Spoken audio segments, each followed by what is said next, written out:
kok Hindu ini beda-beda. Beda-beda. Jangankan yang jauh antara Bali dengan India, Bali dengan Tengger Jawa Timur itu beda. Bali dengan Lombok di NTB. Bedanya beda. itu di apa? Macam-macam. Dari mulai adat istiadat, ritualnya, tata caranya, banyak. Bom Bali pertama itu 2002. Bom Bali kedua itu 2004. Kenapa saya hafal? Karena kebencian saya luar biasa. Alhamdulillah hari ini saya kembali bisa sharing bersama seorang yang dulu bermualaf di tahun 2017 ya. Di 2017, dan keseharian beliau sebagai seorang musisi, sedikit bocoran nih, beliau dulu sangat membenci Islam.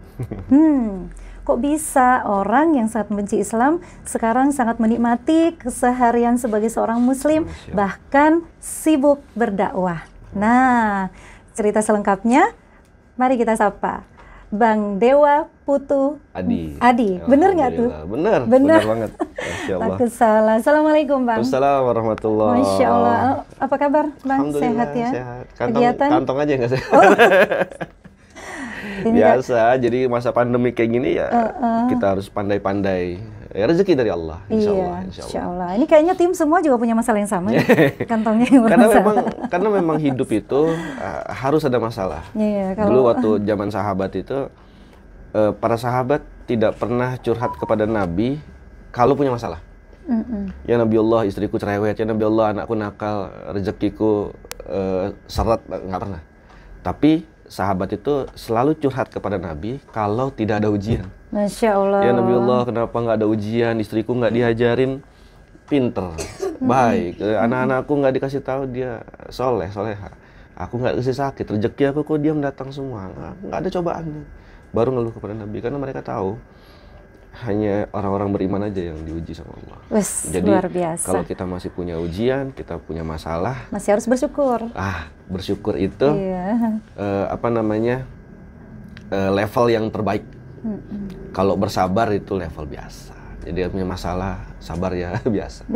Kalau orang punya masalah, ya alhamdulillah saya punya masalah. Ya, alhamdulillah ala kulli hal. Itu levelnya lain, insya Allah. Wah luar biasa ya, baru opening loh. Kita udah dapat hikmah yang luar biasa. Nggak diragukan lagi ya keilmuan beliau. Insya Allah sharing kali ini menginspirasi kita semua. Dan di sini kita nggak berdua karena banyak tim ya, ada suami, ada banyak bayaran. banyak, jadi nggak berdua ya, sahabat-sahabat. Maaf tempatnya semua. Sempit, studio ala kadarnya. Nah yang udah penasaran, saya langsung mau tanyakan ya. Yes. Agama sebelumnya Bli? Saya Hindu dulu. Hindu Protestan. Protes mulu karena beda kan. Ya jadi awal saya kritis terhadap agama saya juga, kok Hindu ini beda-beda. Beda-beda. Jangankan yang jauh antara Bali dengan India, Bali dengan Tengger Jawa Timur itu beda. Bali dengan Lombok di NTB. Bedanya itu di apa? Macam-macam. Dari mulai adat istiadat, ritualnya, tata caranya, banyak hal. Banyak hal. Kalau Mbak Yuli tinggal di Harapan Indah, Bekasi. Zuhur berapa rakaat? 4, alhamdulillah sampai sekarang. Dimanapun kita zuhur ya 4 rakaat. Nggak ada yang mentang-mentang di Alaska, aduh dingin, kita 2 rakaat kalau zuhur nggak. Bahasa Arab. Tapi awal Bang ya, panggil Bang aja ya. Awal Bang Dewa menemukan perbedaan itu? Justru pada saat mendalami agama Hindu itu sendiri, jadi belajar saya di STA, Sekolah Tinggi Agama Hindu. Kemudian saya belajar bahasa Sanskrit untuk membaca Weda. Dari situlah saya tahu, oh ini kok berbeda semua. Saya membayangkan gini, kalau satu kelas dapat soal yang sama, katakanlah soal matematika, 10 soal yang sama, 40 murid, dan setiap murid jawab dengan cara dia. Terus yang lulus siapa? Benar. Apa semuanya lulus? Enggak. Kalau di sini dengan yang di India beda. Kayak misalnya kemarin ya, saudara-saudara kita di Hindu Bali terutama, itu hari raya Nyepi. Hari raya Nyepi, hari raya agama Hindu. Ada di India? Nggak ada? Nggak ada. Oh, saya juga baru tahu nih. Di Sri Lanka nggak ada. Jadi kenapa berbeda menjadi sesuatu hal yang lumrah Kalau kita di Islam kan nggak bisa. Dan kita dalam mempelajari Weda ini pun juga tidak boleh sembarangan. Jadi nggak usah heran kalau ada umat Hindu, dia tidak pernah baca Weda, dia tidak pernah lihat Weda, bahkan pegang pun belum pernah. Weda itu seperti apa? Karena memang tidak boleh sembarangan membacanya. Jadi perbedaan itu Bang Dewa temukan ketika mempelajari. Iya, Dalam artian Bang Dewa sendiri sebenarnya akarnya itu dari Hindu yang taat ya? Sebenarnya tidak dibilang Hindu yang taat. Jadi gini, Hindu yang saya beragama Hindu yang berasal dari Bali dan menjalankan semua adat istiadat Bali secara taat. Bukan secara Hindunya, tapi secara Balinya, secara adat istiadat. Karena banyak sekali ritual-ritual, makanya kan Bali singkatannya banyak libur tuh. Karena sudah ada upacara libur. Ya, boleh 5 hari kerja seminggu tuh, kadang cuma kerja 2 hari di Bali boleh. Bilang kenapa nggak masuk ada upacara? Masuk ada upacara. Jadi terlalu banyak upacara. Jadi ritual-ritual itu yang menjadi ketaatan sebagai umat Hindu di Bali khususnya ya. Ya, jadi ketaatannya dalam hal adat istiadat, bukan ajaran-ajaran Hindu yang sebenarnya. Gitu. Karena memang Hindu sendiri lebih banyak berupa ritual ya? Ya, ritual. Jadi dari pagi sampai malam ritual Hindu itu banyak. Seperti umat Hindu di Indonesia, bahkan di Bali itu lebih paham tentang Trisandi. Trisandi itu persembahyangan 3 waktu.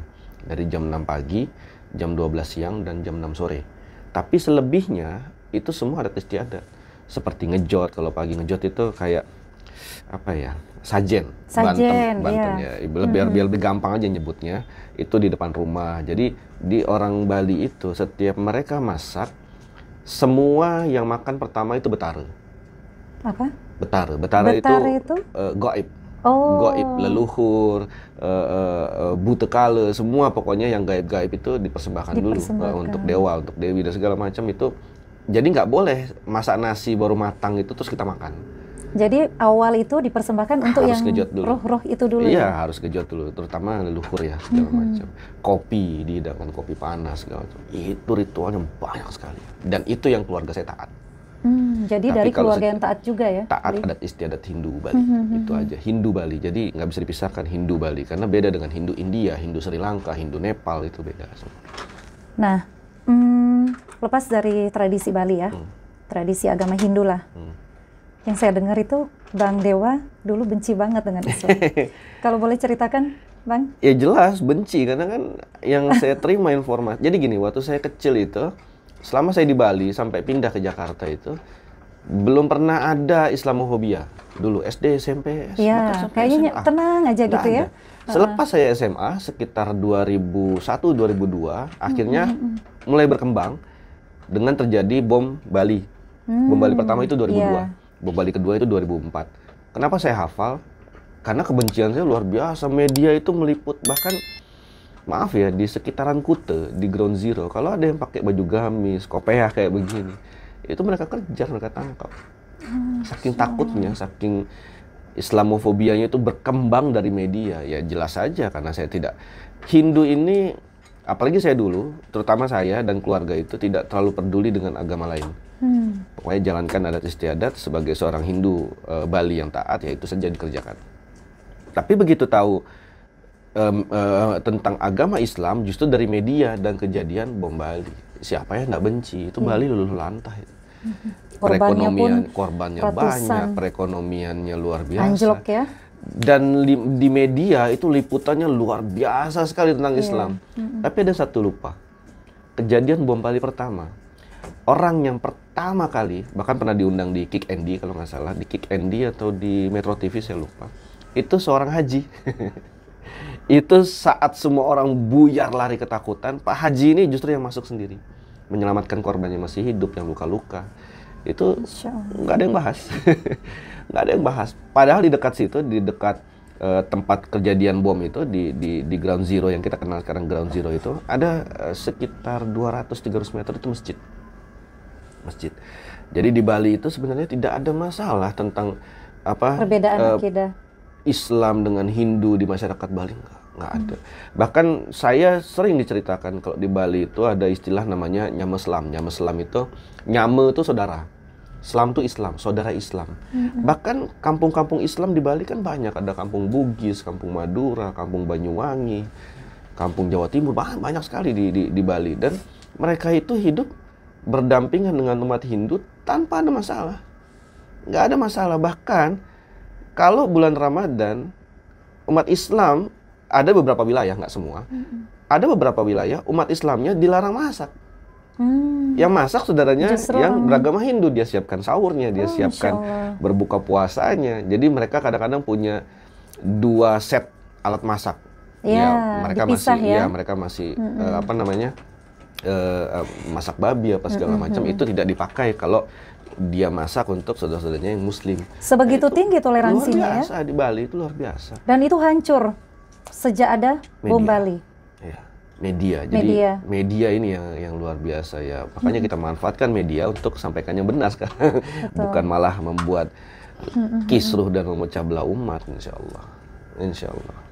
Jadi kalau misalnya ditanya emang kenapa benci Islam, ya memang dari media. Awalnya media, dari situ ya. Media inilah yang membawa pesan yang kurang tepat. Dan memang itu dihembuskan memang oleh orang-orang yang membenci Islam. Jadi saya selalu bilang, Mbak Yuli, pembenci Islam itu nggak banyak. Sedikit. Iya, Pembenci Islam itu sedikit. Sayangnya mereka banyak uang. Dan dia punya media. Jadi dia ajak orang-orang untuk ikut benci Islam. Dikuasai ya. Iya. Dan Islam sendiri pun terpecah-pecah di dalamnya.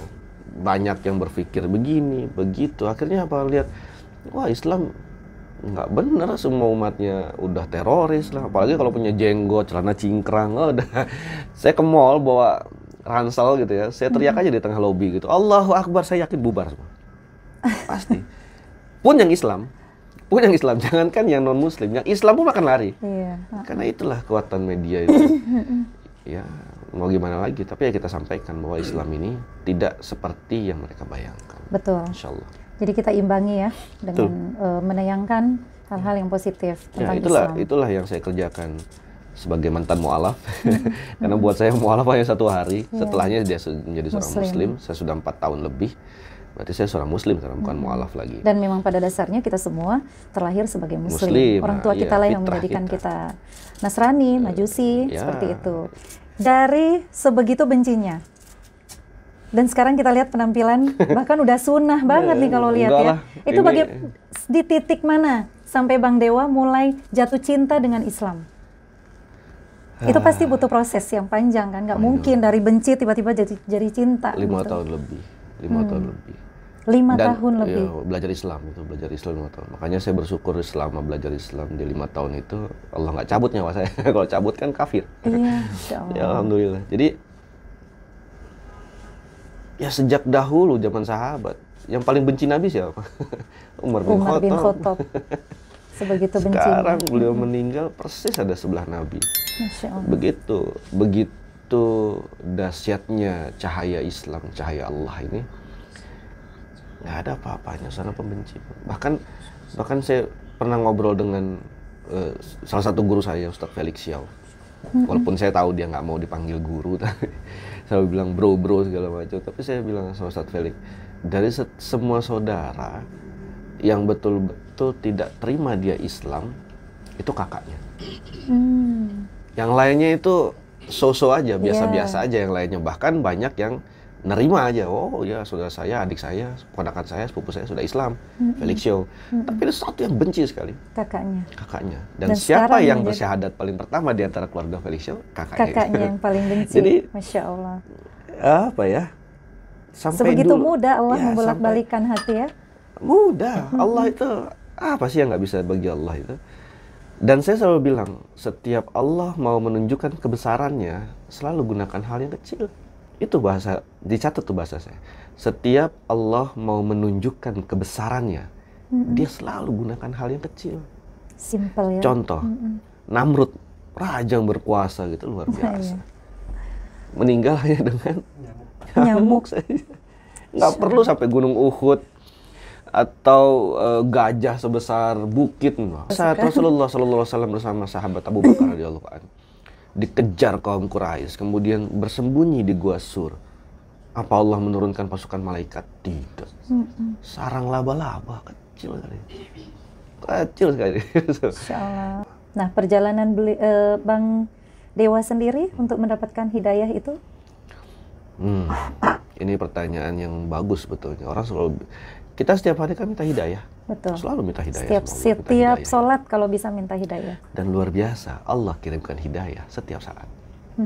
Perkaranya kita mau ambil atau enggak. Betul, Masya Kita mau Allah. ikut atau enggak. Kita lagi nongkrong sama teman-teman, kafe kopi gitu ya. Wah, ketawa ngobrol. Ada 2 anak kecil lewat depan kita, pakai baju koko, sarung, atau mungkin dia lagi main-main pukul-pukulan pakai sejadah gitu. Itu kita lihat semua. Ini orang yang nongkrong ini lihat semua. Itu hidayah. Perkaranya kita mau tetap nongkrong, ngobrol, atau ikut mereka ke masjid. Nah, itu hidayah. Allah selalu kasih azan. Selama dia nggak tuli, yang non-muslim pun dengar azan. Itu hidayah. Ada yang masuk Islam gara-gara dengar azan. Kok saya tenang ya dengar azan. Saya nggak perlu pakai alarm. Azan subuh di sebelah saya, di masjid sebelah saya. Itu yang bangunkan saya. Kok segar ya dengernya gitu kan. Hidayah Allah itu bisa datang kapan saja, setiap saat, kepada siapa saja. Perkaranya kita mau ambil atau tidak. Betul. Kita mau ambil atau tidak.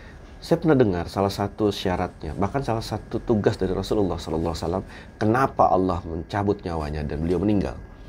Karena salah satunya tugas beliau sudah selesai. Apa itu? Tidak ada setiap jengkal pun tanah di muka bumi ini yang tidak sempat Rasulullah dan para sahabat dakwahi. Jadi sebetulnya sudah lengkap semua dakwah. Sempurna. Oleh karena itu Allah mewafatkan Rasulullah. Saya pernah dengar Bang Dewa sampai ke India. Oh, nggak lama itu. Tapi itu termasuk salah satu bagian dari proses kan untuk mendapatkan. Justru proses awal. Kalau ibaratnya lagu intro saja itu. Intro aja. Di situ kan saya ketemu dengan guru saya Profesor Zakir Naik.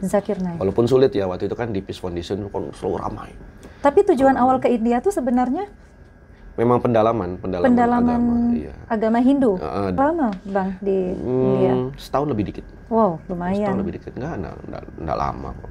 Karena justru disitulah perkenalan dengan mulai meneliti tentang agama sendiri. Terutama ibadah ya.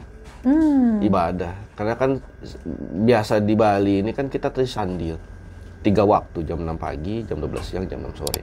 Jadi teman-teman kan kalau waktu itu kan di dorm ya, di asrama. Jadi masa kuliah itu teman-teman suka ngajak ya, namanya kita di negara orang, yuk jalan-jalan yuk.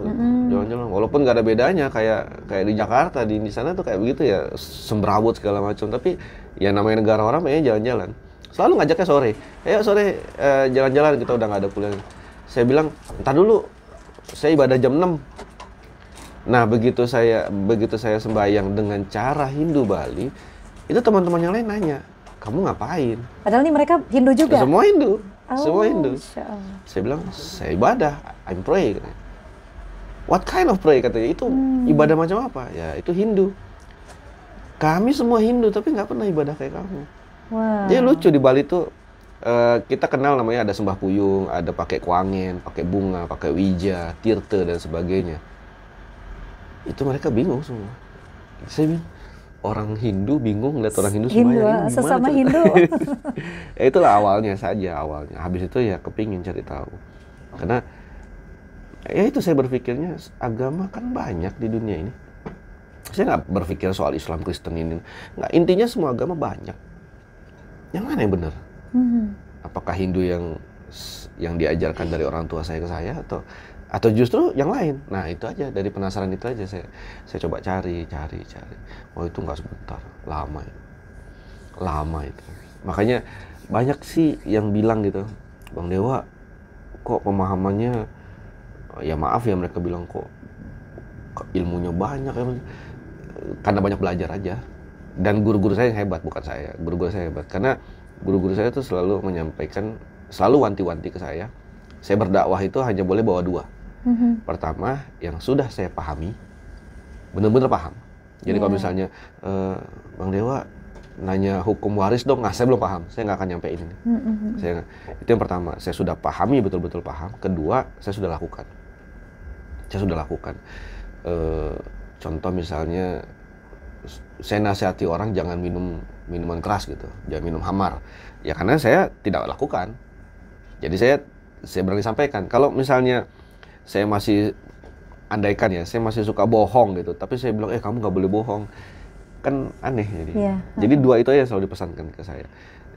Yang sudah sampaikan, yang sudah dipahami dan betul-betul sudah dipahami. Kedua, sampaikan yang sudah kau lakukan. Udah itu aja. Insya Allah. Dalam artian memang ketika mempelajari agama Hindu banyak keganjalan ya. Salah satu yang paling kuat perbedaan ritual ibadah. Ya. Itu awal ya, ya Bang ya. Nah, itu dari Hindunya. Salah satu aja, pertama kali Bang Dewa menemukan kebenaran dalam Islam. Waktu ada orang ngobatin kesurupan, kita kan ruqyah. Oh. Ini saya belum pernah cerita ini dimanapun ya kalau nggak salah. Jadi saya bilang ini ada kesurupan, ruqyah dengan bacaan-bacaan Al-Quran. Saya mikir gini, ini makhluk yang tak kasat mata saja dibacakan ayat-ayatnya Allah, mereka takut. Masya Allah. Saya mikir. Saat itu udah Muslim? Belum Muslim. Kok mereka takut apa gitu loh. Saya cuma dengar Bismillahirrahmanirrahim, biasa aja. Allahu la ilaha illa huwal hayyul qayyum, biasa aja. Tapi orang yang kesurupan atau dia bereaksi ya? Iya, itu kuping apa segala macam. Ini agama apa, mikirnya gitu loh. Ini agama apa kok sampai seperti itu, yang gaib saja, yang kita tidak lihat. Dengar ayat Allah, mata, dengar ayatnya saja, nggak ketemu sama Allahnya. Dengar ayatnya saja, mereka takut. Insya Allah. Kalau dulu, maaf, mudah-mudahan saya tidak disomasi, tidak dilaporkan, karena sekarang zaman sensitif ya. Di Bali, kalau ada yang kesurupan, itu dikasih. Ini ada orang depan saya kesurupan, mau apa, ayam bakar, bawain. Kopi panas, minta pizza juga dikasih. Sudah ya, udah makan semua, pergi ya. Itu. Tapi Islam, misalnya jarak segini aja, nggak usah jarak segitu. Saya pernah ada orang ngeruqyah dari handphone. Ustadz, ini kakak saya kesurupan gini, di speakerin, dibacakan ayat-ayatnya. Ini luar biasa itu. Ajaib. Allahu Akbar. Saya nggak tahu ya menggambarkannya gimana, tapi coba dipikirkan ya, teman-teman di rumah, coba dipikirkan. Mereka kasat mata, tidak bisa melihat dunia dan dimensi kita sama mereka itu beda. Kenapa dengar ayat-ayatnya Allah mereka takut? Itu pertanyakan, coba tanya. Itu yang paling berkesan banget ya. Awalnya. Nah, Bang Dewa saat belajar itu secara langsung belajar dengan guru Dr. Zakir Naik. Kalau Dr. Zakir Naik itu dia kan membahasnya tentang religion comparison, jadi perbandingan agama. Itu saya lebih banyak ngelihat tutorialnya, kemudian juga lewat websitenya, video-videonya. Jadi nggak ketemu secara langsung? Pernah, ketemu langsung pernah. Bahkan waktu di Jakarta, di Bekasi ini, GOR pun saya ketemu langsung. Tapi bukan berarti saya belajar duduk hadap-hadapan seperti dosen dengan mahasiswa. Enggak, kebanyakan tutorial dari jarak jauh. Jadi bukan gara-gara sekarang pandemi aja baru Zoom. Zaman itu pun sudah ada di websitenya. Jadi kita berhadap tatap muka itu melewat webcam. Lewat webcam, akhirnya diskusi, banyak belajar, kemudian lihat apa yang disampaikan. Saya nyari loh. Jadi setiap video dia menyebutkan ayat ini, saya post, cari bener nggak. Dia sebutin ayat-ayat di Weda. Kalau di Weda itu, kalau di Hindu bukan ayat namanya, tapi sloka. Sloka dan mantram. Kalau kita kan dengar surat dan ayat. Kalau di Hindu itu sloka dan mantram. Itu ayat dan surat. Itu dia sebutkan, saya cari. Betul nggak yang dia omongin? Dan semua terbukti? Semua terbukti. Semua ada. Justru yang betul-betul saya belajar justru dari bukunya Faid Parkas dulu. Profesor, dia seorang pandit. Pandit itu, kalau kita di Islam apa ya? Syekh. Dan dia profesor ahli Weda. Bayangkan, profesor ahli Weda. Dia ngambil gelar profesornya memang di mata kuliah Weda ini.